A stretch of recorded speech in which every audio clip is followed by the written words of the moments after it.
আমরা ঘটনাস্থলে কিন্তু খবর পেয়ে গণমাধ্যমের খবর পেয়ে কিন্তু দ্রুত ছুটে আসি দর্শক। ইতিমধ্যে কিন্তু আমরা সেই ঘটনাস্থল থেকে দেশীয় যে অস্ত্র সেই অস্ত্র কিন্তু ইতিমধ্যে এখান থেকে দেখানো যাচ্ছে এবং পাশাপাশি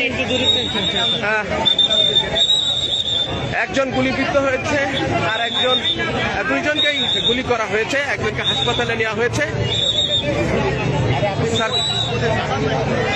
দর্শক এখানকার ইতিমধ্যে কিন্তু আইন শৃঙ্খলা বাহিনীর সকল কর্মকর্তারা কিন্তু আমরা কিন্তু ইতিমধ্যে খুলনার খবরের অফিসিয়াল পেজ থেকে সর্বশেষ তথ্য জানানোর জন্য আমি ইমন এই মুহূর্তে খুলনা জজকোর্টের সামনে এসে ঘটনাস্থলে কিন্তু উপস্থিত আছি।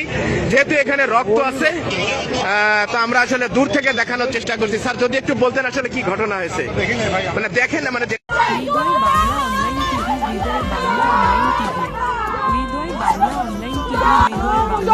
হৃদয় বাংলা অনলাইন টিভি, হৃদয় বাংলা।